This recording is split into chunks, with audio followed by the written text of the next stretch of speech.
देश के मंदिरों में बलि देने की परंपरा बहुत पुरानी है। आप इसे कह सकते हैं कि यह सदियों पुरानी परंपरा है। लेकिन आज जिस धाम का दृश्यम हम आपको दिखाने लाए हैं, वहां भी जानवरों की बलि दी जाती है। लेकिन आप यकीन मानेंगे, बलि देने के बाद भी जानवरों के शरीर से एक बूंद रक्त नहीं बहता है। आप यकीन मानिए, खून का एक कतरा नहीं बहता है और बलि भी हो जाती है।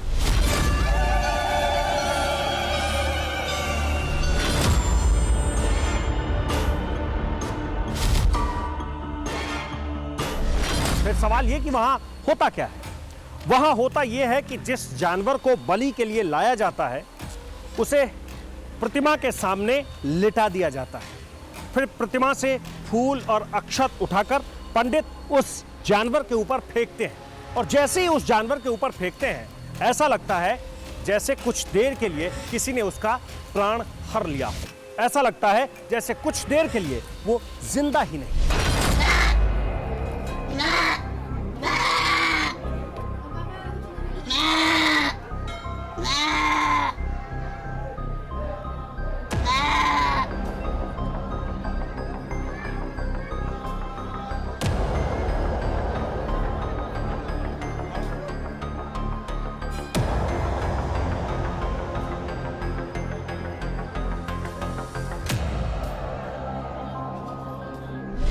लेकिन जैसे ही फिर से पुजारी अपने हाथ में फूल और अक्षत लेते हैं और उसके शरीर के ऊपर फेंकते हैं, वो उछलकर खड़ा हो जाता है। जय माता दी। खड़े हो जाए, अब खड़े हो जाए। बोले मां मुंडेश्वरी की जय।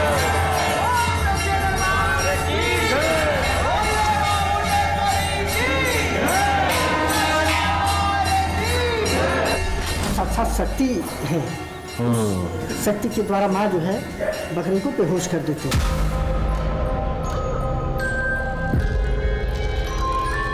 ये माता जी का प्रत्यक्ष शक्ति कहिए या चमत्कार कहिए, न इसमें कोई तंत्र है न मंत्र है।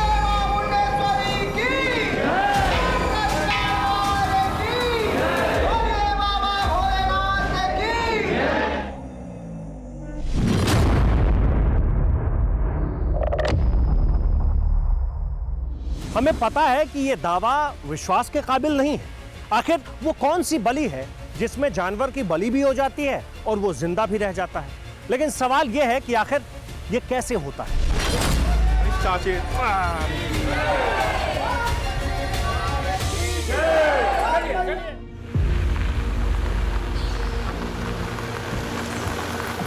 वो भगवान शिव का एक ऐसा धाम था, दावे के मुताबिक, जहां देवी चमत्कार दिखाती हैं। लेकिन ये जिंदा बलि क्या है? ये कैसे संभव है? जानवर की बलि भी चढ़ जाए और उसकी जान भी ना जाए। ये तो अजीब ही चक्कर था।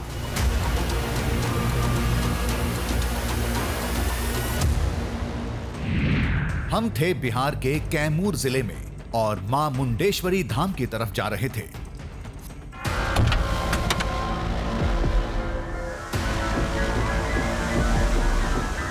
मुंडेश्वरी मंदिर तक जाने का रास्ता यहीं से शुरू होता है। आप गाड़ी से इस जगह तक तो पहुंच सकते हैं, लेकिन इसके बाद आपको पैदल चलना होता है इन सीढ़ियों के सहारे। और चलते हुए हम उस मंदिर तक पहुंच जाते हैं, जिस मंदिर को चमत्कारिक मंदिर कहते हैं, क्योंकि वहां जो कुछ भी होता है उसे एक बार देखने या सुनने के बाद कोई भी उसे चमत्कार से कम मानने को तैयार नहीं होता है। लोग कुछ भी कहें, दावा जो भी हो, हम आंखों देखी पर भरोसा करते हैं। देखते हैं क्या वाकई यहां जिंदा बलि होती है। ऊपर पहुंचे तो मंदिर को देख हैरत में पड़ गए।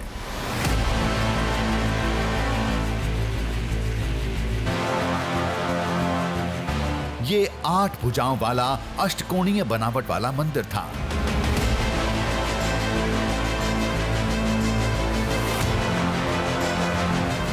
अष्टकोणीय धाम 8 सिद्धियों का प्रतीक माना जाता है, यानी यहां कभी साधु संत सिद्धि साधना करते थे। धाम का पूरा वजूद बता रहा था, ये अति प्राचीन है।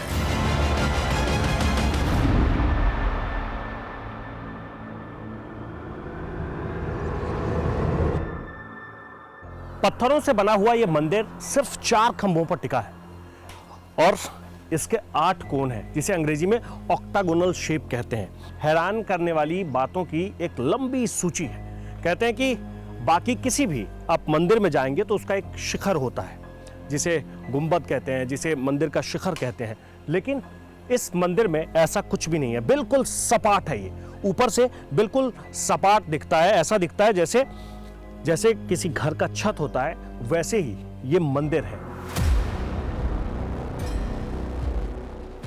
मंदिर ऐसा क्यों है, इसके पीछे की क्या कहानी है, ये सब हम बाद में जानेंगे। पहले हमें वो दृश्य देखना था जिसके लिए हम यहां आए थे।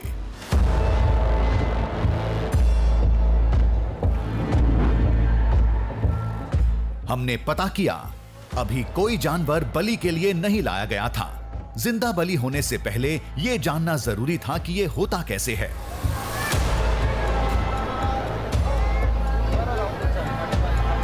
जो बकरा अगर लेके आते हैं भक्त, तो यहाँ पे माता मुंडेश्वरी के जो है दरबार में जो बकरे का संकल्प छूटता है और माता जी के पास जो है भक्त जो है लेके आते हैं। जो भी वहाँ पे पुजारी जी खड़े रहते हैं, उठा के बकरे को जो है माता जी के चरण में जो है लिटा देते हैं।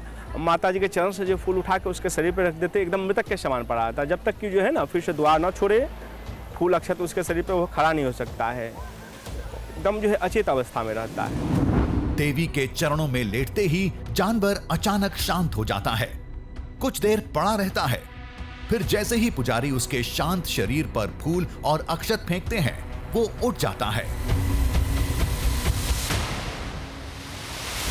दावे के मुताबिक देवी कुछ देर मवेशी के प्राण अपने पास रखती हैं, बलि स्वीकार करती हैं, फिर छोड़ देती हैं। इस तरह कुछ देर की मृत्यु के बाद जानवर फिर से जिंदा हो जाता है।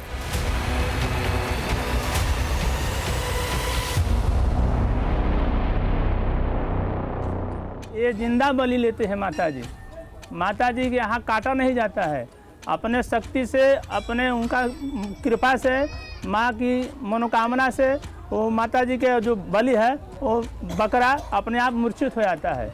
उसमें कोई काटने का यहाँ तो नहीं है, ये केवल माता जी की कृपा से होता है। ये तो बेहद अजीब बात थी। हम फटाफट गर्भगृह में पहुंचे, वो जगह देखने जहां ये सब कुछ होता है।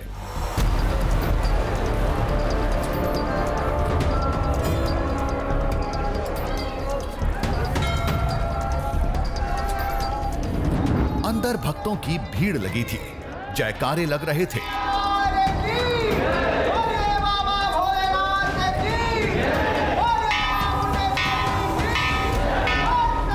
देवी की प्रतिमा फूल मालाओं से लदी पड़ी थी, जो देखने में प्राचीन काल की लग रही थी।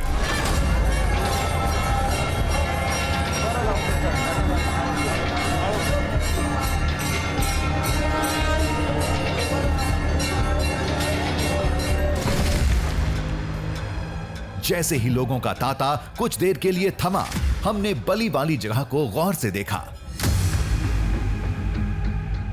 जहां ना खून के छींटे थे, ना कोई धारदार हथियार रखा था।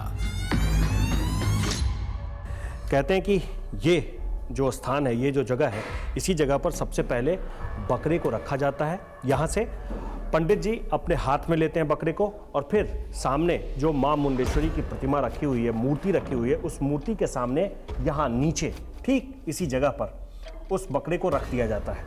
और पंडित जी जैसे ही उसके ऊपर अक्षत और फूल फेंकते हैं, कहते हैं कि बकरा बेहोश हो जाता है। और उसके बाद कुछ ही देर के बाद, कुछ मिनट के बाद पंडित जी फिर से जैसे ही फूल और अक्षत उस बकरे के ऊपर फेंकते हैं तो वो बकरा उठकर खड़ा हो जाता है।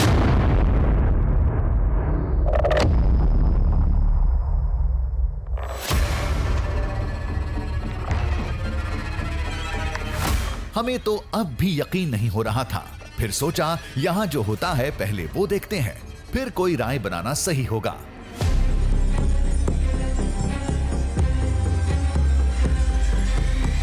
अब जिंदा बलि की प्रक्रिया शुरू होने वाली थी। मंदिर परिसर में जानवरों के लाने का सिलसिला शुरू हो गया था। पूजा पाठ करके बकरे को बलि के लिए तैयार किया जा रहा था। मुंडेश्वरी नमः स्वाहा, श्री शंकराय नमः स्वाहा, गणेशाय नमः स्वाहा, ओम दुर्गादेवी नमः स्वाहा, माँ चंडेश्वरी देवी नमः स्वाहा, माँ तभी जानवर को मंदिर में ले जाने का इशारा किया गया। बलि संकल्पम चाहन हवन का ले लीजिए, अग्नि देवता का, अग्नि देवता को वहाँ ले जाइए मंदिर में।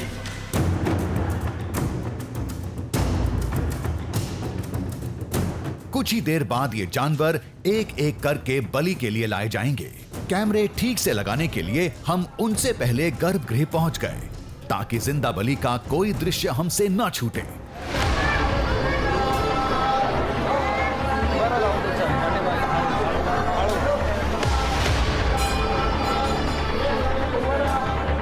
पहले कुछ देर तक आम भक्तों का तांता लगा रहा।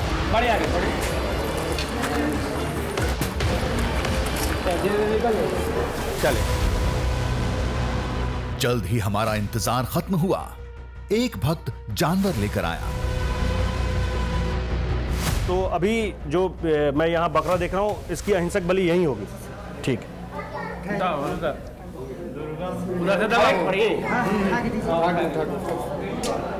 भक्त ने अपना जानवर पुजारी को सौंपा। हम सांस रोके खड़े हो गए। देखते हैं क्या होता है।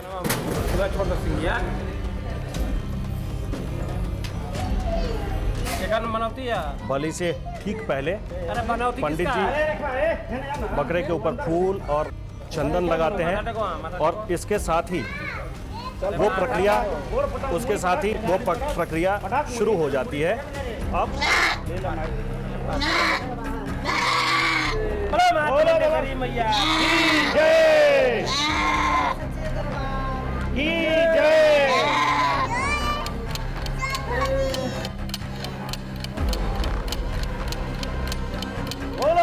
श्री माई की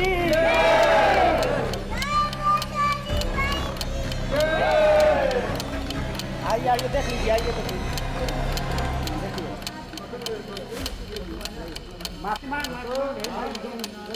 ये माँ के चरण से स्पर्श करा करके फूल और अक्षर। बोलो सच्चे दरबार। ये क्या था? ये कैसे हुआ? ये तो अद्भुत था। एक बार और देखते हैं।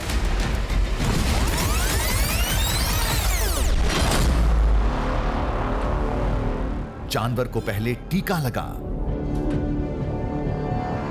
माला पहनाया,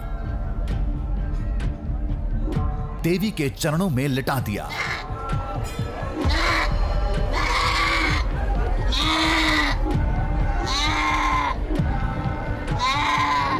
लिटाते ही कूद फांद कर रहा जानवर अचानक शांत पड़ गया।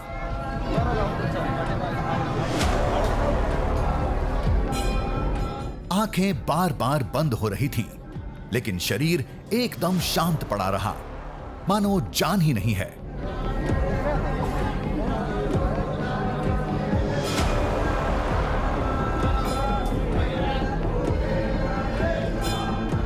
फिर जैसे ही देवी की मूर्ति से उठाकर फूल और अक्षत इस पर फेंका गया, ये उठ खड़ा हुआ। बोलो सच्चे दरबार।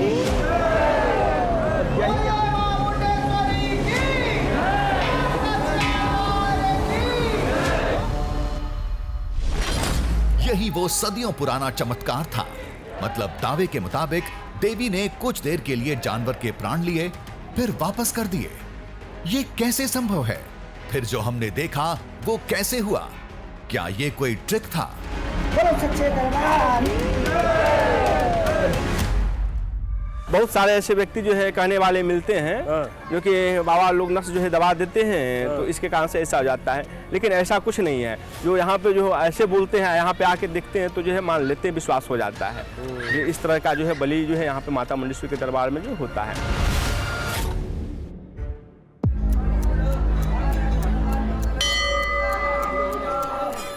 तभी बलि के लिए कुछ और जानवर लाए गए। इस बार और गौर से देखेंगे।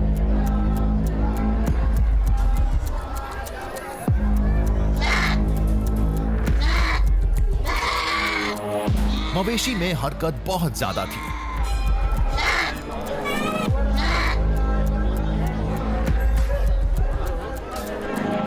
लेकिन जैसे ही पुजारी ने नीचे लिटाकर फूल रखा, शरीर शांत हो गया।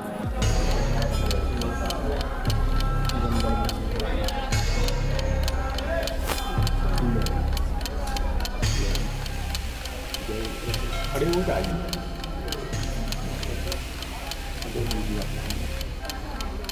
एकदम शांत, कोई हलचल नहीं, कोई हरकत नहीं। आंखें खुली थीं, लेकिन शरीर एकदम निर्जीव था। फिर जैसे ही मां का नाम लेकर फूल और अक्षत फेंका गया, जानवर ऐसे उठा मानो सोते से जगा हो।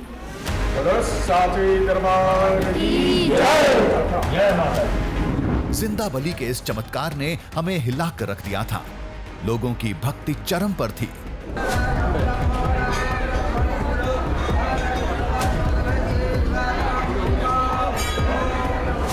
जानवर लाए जा रहे थे, जिंदा बलि चढ़ाई जा रही थी। लोग और बकरे बदलते रहे, लेकिन नतीजा एक ही रहा।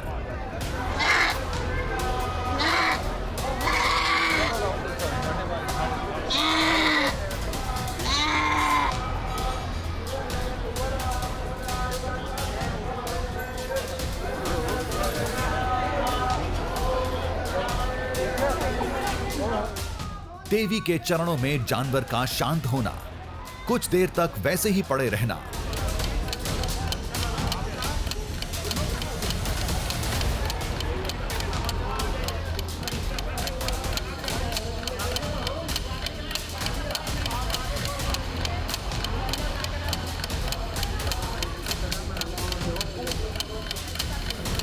मां का नाम लेकर फूल और चावल फेंकते ही उसका खड़ा हो जाना,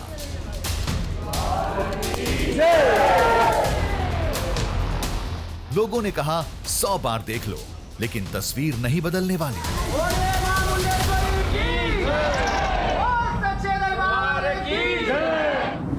एक घंटे के अंदर हमने एक के बाद एक 3 बकरे देखे, जिसे लाया गया, जिसकी बलि दी गई, अहिंसक बलि। सवाल यह है कि यह कैसे होता है। इसे जब आप बिल्कुल सामने से देखेंगे तो ऐसा लगेगा कि यह कैसे हो रहा है। मैं जब से इसे देखा तब से खुद हैरान हूं।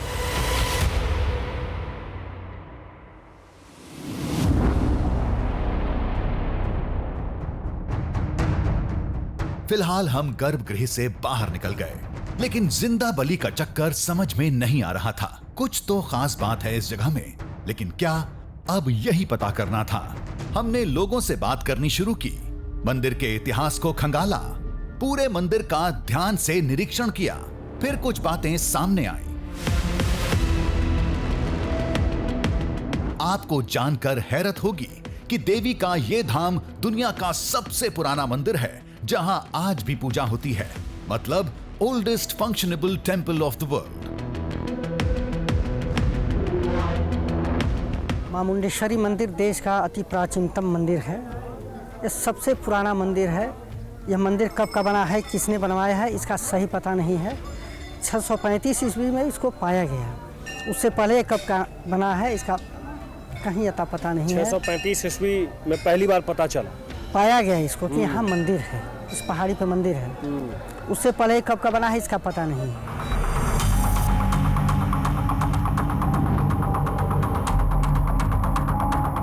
इस धाम का कोई लिखित इतिहास नहीं है। 635 ईस्वी में इसे सबसे पहले देखा गया था, लेकिन रहस्य उस समय और गहरा गया जब भारतीय पुरातत्व सर्वेक्षण ने अपनी खोज शुरू की। तब पता चला कि यह धाम पहली और दूसरी शताब्दी में भी था।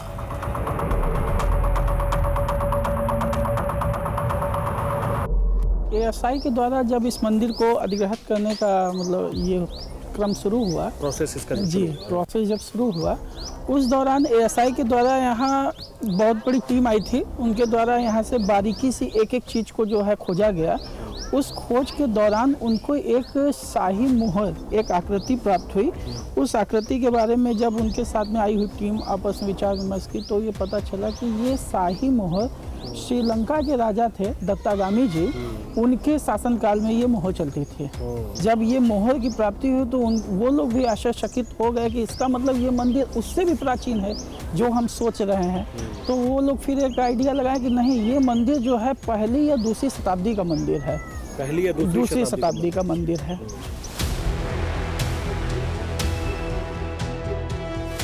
मंदिर के पीछे वाले हिस्से में अवशेष बिखरे पड़े हैं, जो ये साबित करते हैं कि धाम की कहानी वाकई सदियों पुरानी है। हालांकि आक्रमणकारियों की बुरी नीयत ने कई बार इसे इतिहास के पन्नों से मिटाने की कोशिश की। इस मंदिर के प्रांगण में बहुत सारे ऐसे पत्थर रखे हुए हैं जिनके ऊपर आकृति बनी हुई है और इन पत्थरों को तोड़ दिया गया है। कहा जाता है कि ये सब पहले इस मंदिर का ही हिस्सा था किसी ज़माने में, लेकिन समय के साथ ये सब टूट गया और टूटने के साथ ही इसे इस तरफ मतलब मंदिर के आसपास के हिस्सों में रख दिया गया। इसकी एक दूसरी कहानी ये है कि आक्रांताओं ने जब इस मंदिर पर वार किया, मंदिर को तोड़ने की कोशिश की, उसके बाद टूटे हुए हिस्सों को इस जगह पर रख दिया गया। लेकिन एक बात बिल्कुल साफ है कि इसके ऊपर जो आकृति है वो इस बात की गवाही है कि ये मंदिर बहुत पुराना है, बहुत पौराणिक मंदिर है।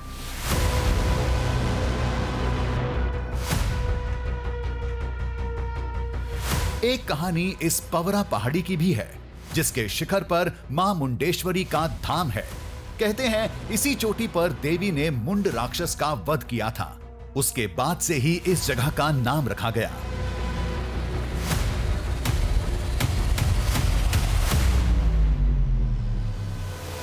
दुर्गा सप्तशती के अंदर भी उल्लेख किया गया है कि चंडे च निहते दैते मुंडे च विनिपातिते बहुलेषु क्षयति क्षयतिस्व सुरेश्वरा। ये चंड और मुंड का क्षेत्र है। ये जो माता जी के स्थान पे जो हम लोग हैं, चंड और मुंड का क्षेत्र है। यहाँ पे माता जी मुंड नामक राक्षस को जब वध की तब मुंड के नाम से इनका नाम जो है मुंडेश्वरी पड़ा, और चंड नामक राक्षस को जब यहाँ से माँ ने खदेरी तो हाटा मधुरना के पास में माता जी स्थित विराजमान है। चंडेश्वरी देवी के नाम से वहाँ पे प्रसिद्ध है माता जी। ये धाम सदियों पुराना है, पौराणिक है, ये सभी मानते हैं। लेकिन हमारा ये कहना है कि इस बात का यहाँ के चमत्कार से क्या नाता है? वो कौन सी कड़ी है जो इस धाम को जिंदा बलि से जोड़ती है? दावे के मुताबिक वो राज एक प्राचीन लिपि में मंदिर की दीवार पर लिखा है, जिसे आज तक कोई नहीं पढ़ पाया। इस मंदिर के 2 द्वार हैं, जिसमें एक द्वार पर प्राचीन लिपि में कुछ लिखा हुआ है। ये कब से लिखा हुआ है इसे लेकर किसी को कुछ पता नहीं है, लेकिन ऐसा माना जाता है कि जब से इस मंदिर का यहाँ जन्म हुआ, जब से ये मंदिर है, तब से इस पत्थर के ऊपर कुछ लिखा हुआ है। लेकिन क्या ये कोई मंत्र है, क्या ये किसी जिस शक्ति की बात होती है उस शक्ति को लेकर कोई बात लिखी हुई है, इसके बारे में किसी को कुछ भी स्पष्ट तौर पर नहीं पता है। ऐसा नहीं है कि इसे डिकोड करने की कोशिश नहीं हुई। कई विद्वानों ने जोर आजमाइश की, लेकिन सफलता हाथ नहीं लगी। बहुत से विद्वान आए इस लिपि को पढ़ने के लिए, अभी तक इस लिपि को पढ़ने की कोशिश हुई है पहले? जी हाँ। लेकिन इसको कोई पढ़ नहीं पाया अभी। किस सन का ये लिपि है।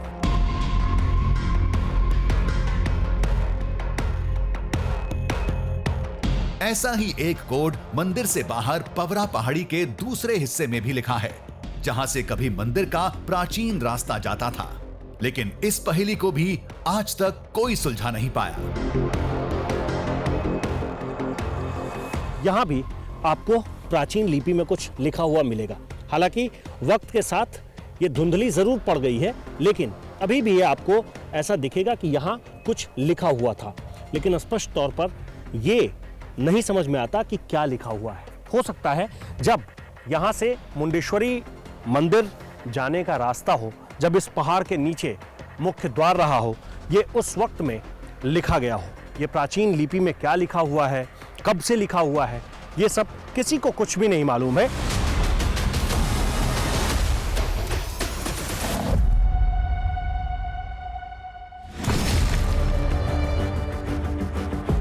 माना यही जाता है कि जिस दिन इन दोनों कोड को डिकोड कर लिया गया, उस दिन मंदिर के असल इतिहास के साथ जिंदा बलि का राज भी सामने आ जाएगा।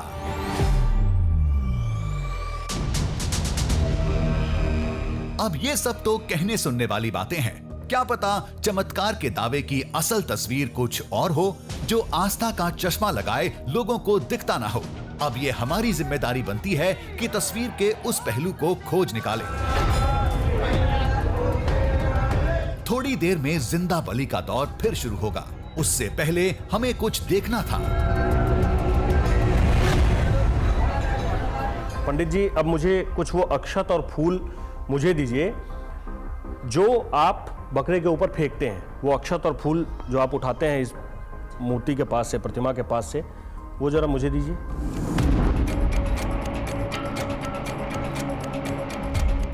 जो लोग इस चमत्कार को नहीं मानते, उनका एक तर्क ये होता है कि फूल और चावल में कुछ मिला होता है, जिससे जानवर कुछ देर के लिए बेहोश हो जाते हैं। जब मैं इसे देख रहा हूं, ये मेरे हाथ में है, ये बिल्कुल वैसे ही फूल और अक्षत हैं जैसे आप किसी भी मंदिर में देखते हैं। किसी भी जगह पर आप जाते हैं जहां पूजा अर्चना की जाती है, पूजा पाठ की जाती है, उस जगह पर ऐसे ही ये अक्षत और ये फूल रहते हैं, ऐसे ही रखा जाता है और इससे पूजा अर्चना की जाती है।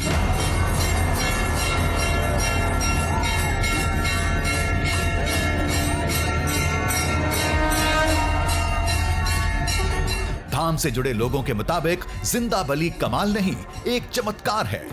देवी की प्रतिमा और इस जगह में दिव्य शक्ति है, जिसका स्पर्श पाते ही साधारण फूल और चावल के दाने असाधारण हो जाते हैं।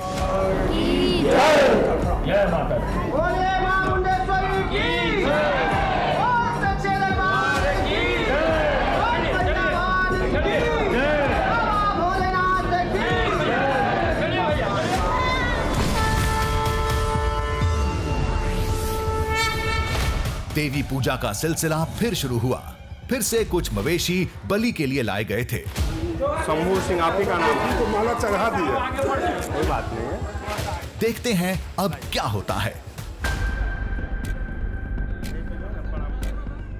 छोड़ दीजिए, यहाँ पे गिरे रहिएगा जब तक कि ना कहे उठाने के लिए। अरे साचे दरबार की जय। माथा टिके रहिए भैया, जब तक कि ना कहे तब तक प्रणाम किए रहिए।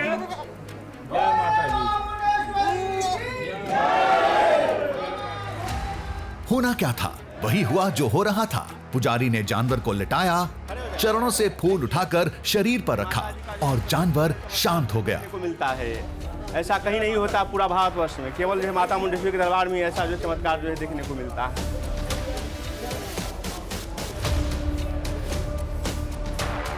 लेकिन ये क्या? पुजारी से अक्षत और फूल फेंकने से पहले ये खड़ा हो गया।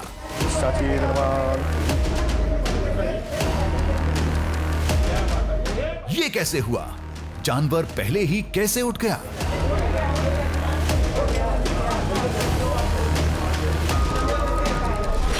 दूसरे मवेशी के साथ भी यही हुआ। प्रणाम करें।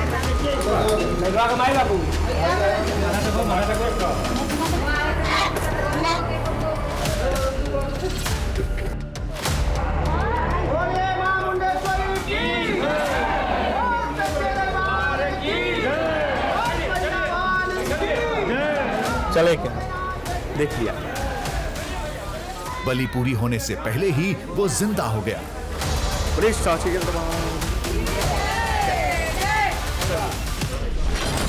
अब ये सब क्या हो रहा था?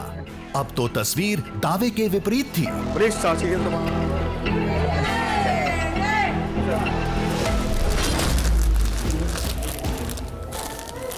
अगले मामले में तो और भी उलट हो गया।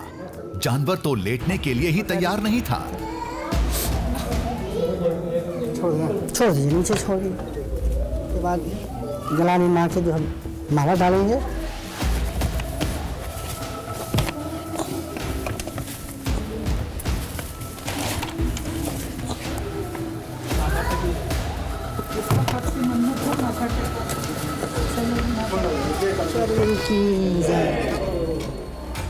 जय माता। माथा टेकिए बाबू, जिनका मन्नत है पूरा हो गया। बहुत मुश्किल से मवेशी लेटा, लेकिन फूल रखते ही बेहोश होने के बजाय उछलकर खड़ा हो गया।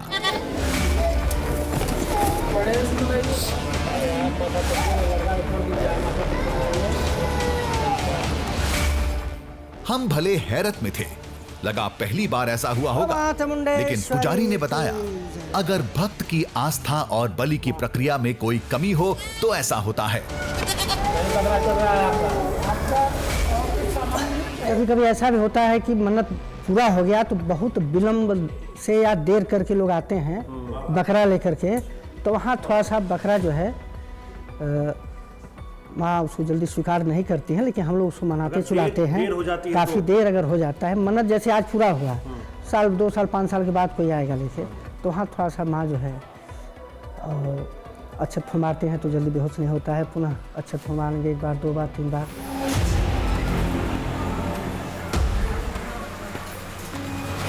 पुजारी ने कहा और हमने मान लिया। अभी सोचने का थोड़ा भी वक्त नहीं था। भक्तों की भीड़ बढ़ती जा रही थी, लेकिन मन में कई सवाल थे जिसे पुजारी ने भांप लिया।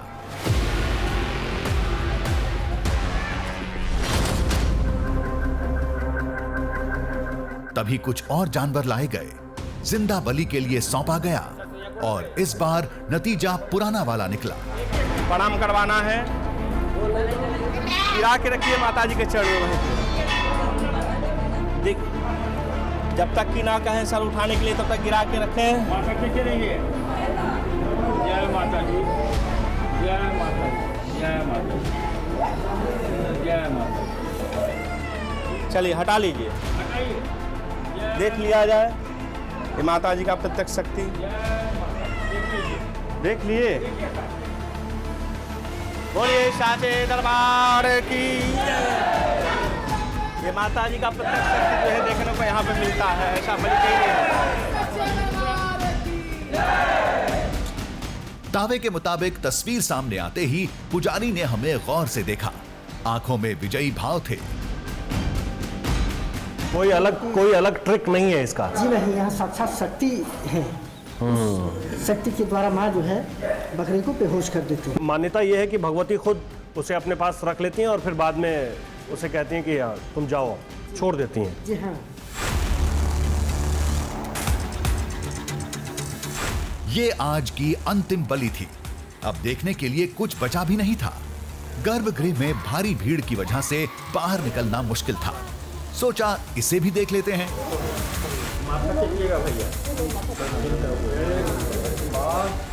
पुजारी को छूते ही जानवर आराम से लेट गया। शरीर पर फूल रखते ही एकदम शांत हो गया।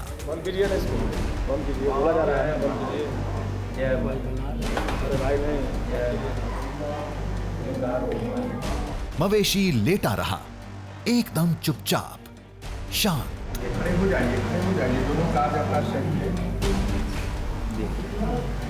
फिर देवी का नाम लेकर फूल डाला गया।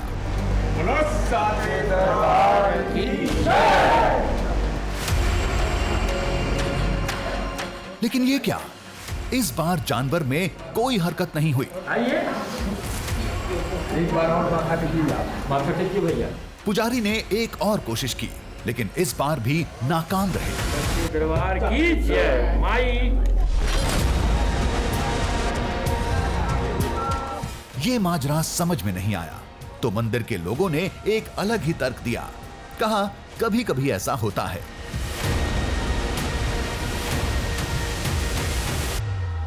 किसी भक्त का 7 बकरा था, कुछ समय पहले की बात थी। जो बकरा जो घड़ी से जो हम लोग मिलाते गए 56 मिनट तक लेटे रहा। 56 मिनट तक हम लोग फूल अक्षत मारते रहे, बकरा खड़ा नहीं हो रहा था। लेकिन कहे कि माँ जो है अब स्वीकार करें। अब समय 1 घंटा में सिर्फ 4 मिनट कम। 4 मिनट ये मैंने खुद इसको चढ़ाया है। ये कोई न तो बनावटी है और न सुनी हुई बात है। हमने खुद इसको चढ़ाया है माँ के सामने। पुजारी के मुताबिक देवी कभी भक्तों से नाराज हो जाती हैं, तो मवेशी के प्राण जल्दी नहीं छोड़ती। थोड़ी प्रार्थना के बाद जानवर फिर से जिंदा हो जाता है।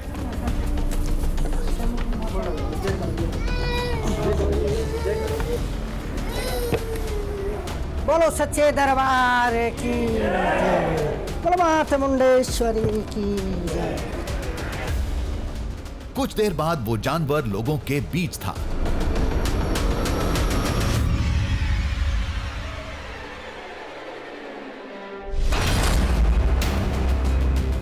हमारी सुई अब भी वहीं अटकी थी। कुछ देर के लिए जानवर बेहोश कैसे हो रहे थे? आखिर चक्कर क्या था? क्या वाकई इस धाम में दैवीय शक्ति है जैसा दावा किया जाता है, या कहानी कुछ और थी जिसके बारे में कोई कुछ नहीं जानता?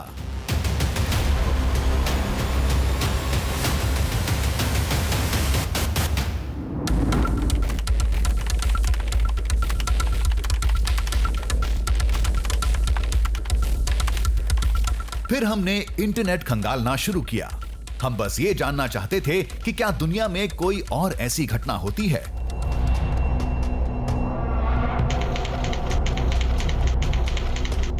मंदिर तो नहीं, लेकिन एक अजीबोगरीब तस्वीर मिली।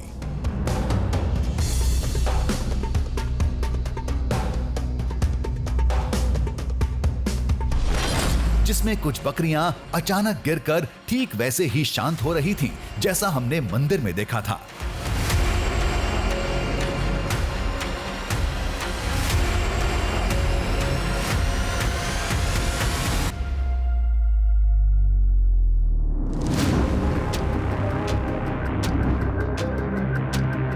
फिर हम दिल्ली में एक वाइल्ड लाइफ एक्सपर्ट के पास पहुंचे।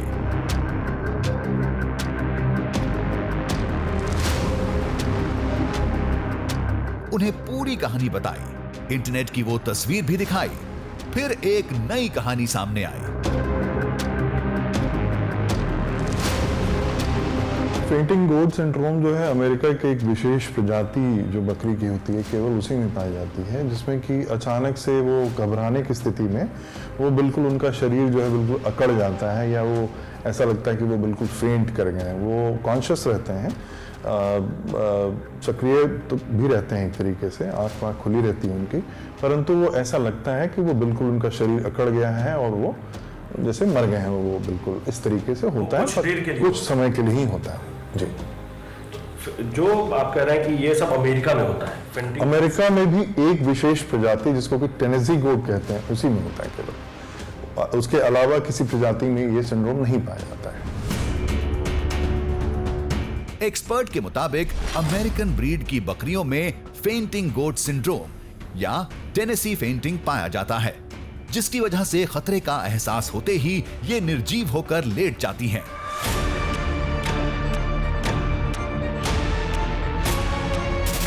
लेकिन ये तो अमेरिकन बकरियों के गुण हैं, क्या ये भारत में भी पाए जाते हैं? मुझे एक चीज बताइए कि क्या वो प्रजाति जो अमेरिका में पाई जाती है, जिस बकरे की प्रजाति के बारे में आप बात कर रहे हैं, क्या वो हिंदुस्तान में भी है?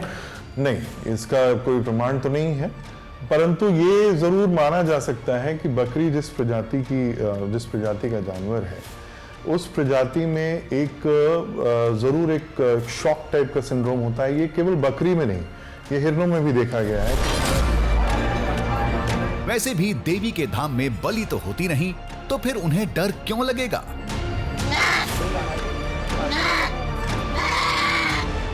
हाँ, ये हो सकता है कि भीड़, शोरगुल और लिटाने के तरीकों से वो खौफ खाते होंगे।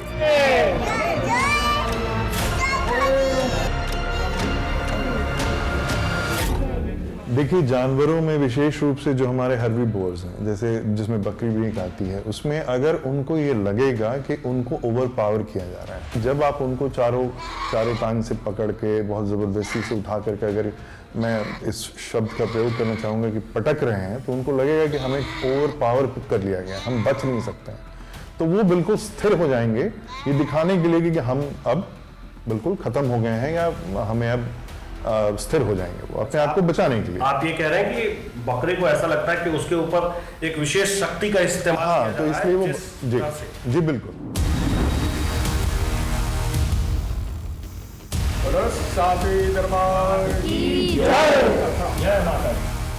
विज्ञान का अपना एक अलग नजरिया होता है। वैज्ञानिक हर घटना में वजह तलाशता है, जबकि आम लोगों की आस्था में कोई वजह नहीं होती। वैसे भी पहले विज्ञान या भगवान वाली बहस सदियों पुरानी है, जिसका फैसला ना कल हुआ था और ना इस कहानी के बाद होगा। जय माता